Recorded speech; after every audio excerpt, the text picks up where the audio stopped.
What's up mga kasosay? Pakakarating lang natin dito sa Pasig. Ayusin natin yung LPH 781. So nagbabalik daw ng kalay. So mag ano lang tayo, mag-release kasi gawa nung wala tayo signal, mahina signal dito. Singil din. Tara ayusin natin bakit may babalik. Check natin yung timing niya. So bago tayo mag-start mga kasower, make sure at kung bago ka lang dito sa channel ko, subscribe nyo na ako, Jale Sewing Mechanic. Yan nga, nagtuturo tayo ng mga iba't ibang klase ng paggawa ng makina na pwede nyo matutunan, lalong-lalo na yung mga beginners dyan. So like and share nyo mga kasower, nang makarating sa kapwa natin mananahe dyan, may ganito silang magkaroon sila ng idea. Tara, start tayo. So bali, nangat na natin, tinagilid na natin, so check natin bakit nagpuputol.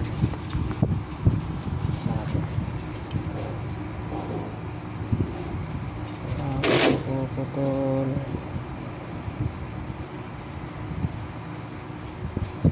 Hindi naman tinatamaan.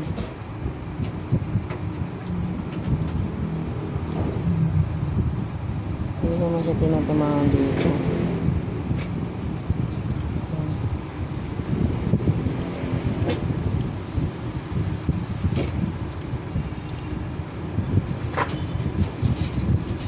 Hindi naman tinatamaan. Puputol.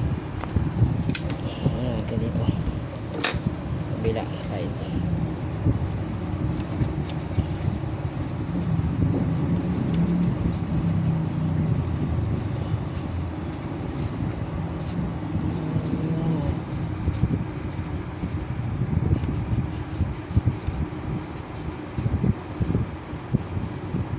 Bakit kaya halos kiss lang siya.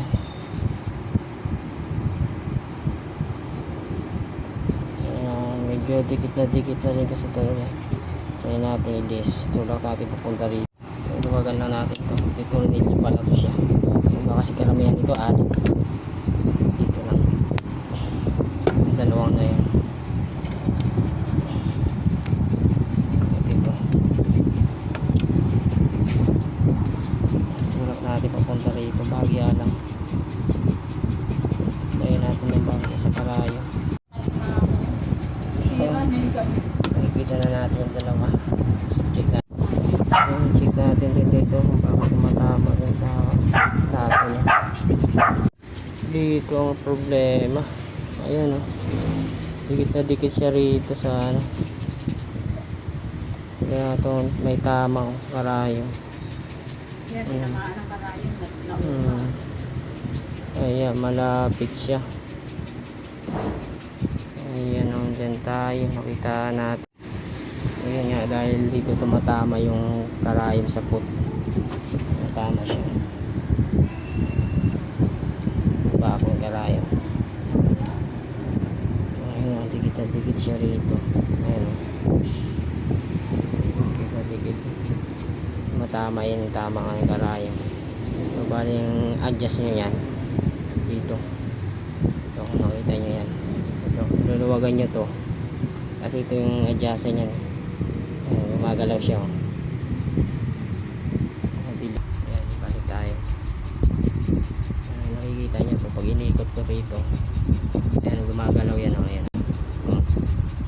Kita yung karayom gumagalaw. Ayan, layo na siya. Ayan, ito lang yung gagalawin nyo. Tapos adjust ng bagya rito. Subukan natin, ipitan muna natin. Malayo na siya. Nakita niyo. Labo ng camera natin. Try natin yan. Subukan natin.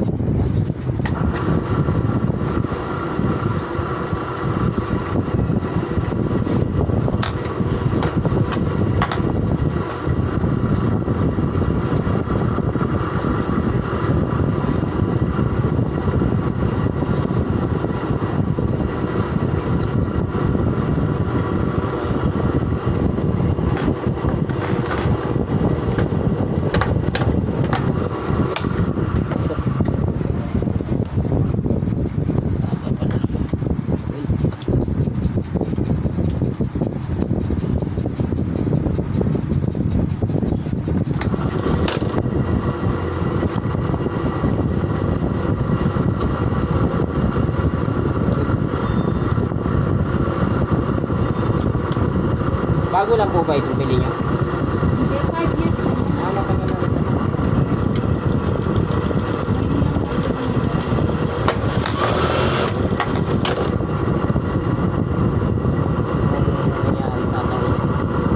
Ayun ang nangyari sa tahi niya. Nung inano natin, medyo dikit naman na siya rito. Ayan o. Nakita nyo, dikit na siya. Halos wala nang butas sa gitna. So, ang adjasa naman ito, dito. Ito yung adjasa niya. Dito. Yan, luluwagan natin to. Luwag. Adjust natin.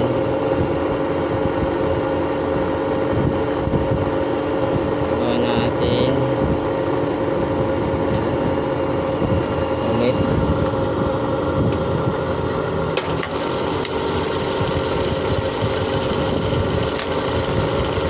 Napalayo na siya. Kunti pa. Kunti pa.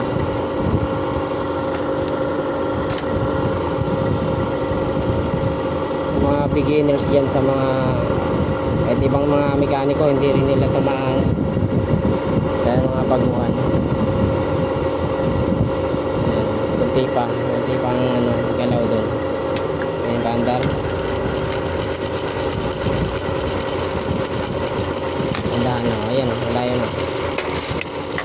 Ayan, nakikita nyo may butas na sa gitna. Tingnan natin ha.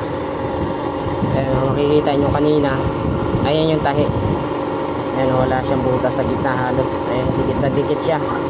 Ito na ngayon yun. Ayan o, may butas na siya sa gitna. O, ganun lang ang gawin nyo dito. Ito, luwagan nyo to, tulak nyo pa kaliwa, pa kanan, kasi ang pasikip nyan pa kaliwa, ganyan, papunta dun. Ayan, ito, kunting ano pa kasi para medyo palakihin pa natin ang buka, yung gitna nya rito, kunting-kunti lang, nagdagan natin. Ayan, tsaka natin higpitan ito. So, ito, bali natahi ko na ng una. Ayan, subukan ulit natin ha, dahan-dahan muna tayo.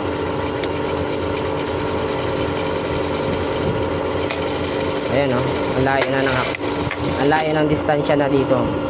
Ayan. Pag bumagsak kasi pag masyadong dikit, pag bumagsak yung blade, tatamaan yung tahi. Ayan o. Ito nga o, masyado palang tatamaan yung blade. Parang tabingi yung blade eh. Parang pag ganun siya. Parang tabingi yung blade. Makikita nyo dito halos. Parang pag ganun yung blade o. Try natin tanggalin tong blade. So ayan, bali ang ginawa natin kasi medyo palapit yung blade papunta ron eh. Halos tamaan yung dito bandang tahi. Ang ginawa natin, ito okay lang din naman to kahit may kalang. Kaya ang ginawa ko may kalang siya sa ilalim. Ilalaan ko ng isang liha lang. Huwag niyong doblehin yung liha. Makikita nyo naman yan kung sakaling hindi siya pantay. Ayan, gitang-gitna na siya. Ayan, okay lang yan. Kahit ganyan, magkalang kayo, okay lang yan. Sa overlock kasi, sa overlock, pag nagkalang kayo sa blade, iba talaga ang ano ng pagputol. Minsan nagpupurol na hindi magandang pagputol. Ito naman okay lang yan, okay lang kahit magkalang kayo. Yun yan, nilagyan natin ng kalang sa ilalim bago natin nilagay yung blade. So ngayon, subukan natin yan.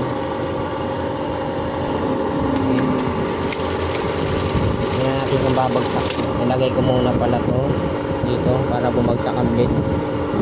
Yan. Yan. Kitang-kita na yung bagsak ng blade. Isa pa.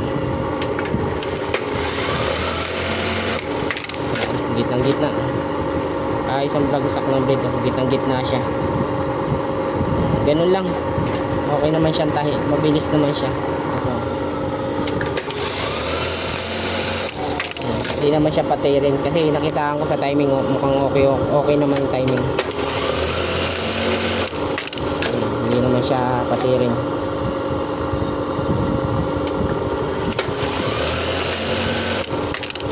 Kaya nagpuputol kanina gawa nung itong karayom tumatama talaga rito. Ayun, may tama nga siya.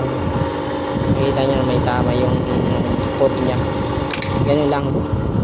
Subukan natin sa may-ari. Sige na, subukan nyo po. Ayos ang ano niya.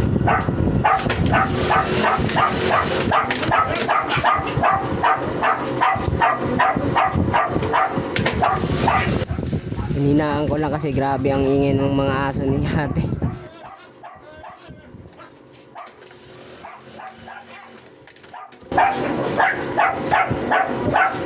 Sakayin niyo po. Doon po sa ano, sa uniform.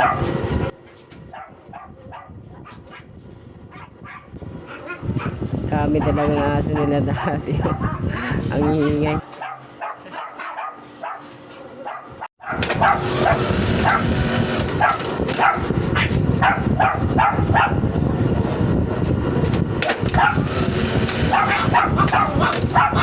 Okay na. Yeah. Gaya mga kasol, nakita niya naman kung paano natin ginawa. Yun nga, nagbabali siya. Nung chinik ko yung timing, okay naman yung timing niya. Okay naman yung timing niya. Same lang din ang timingan ko.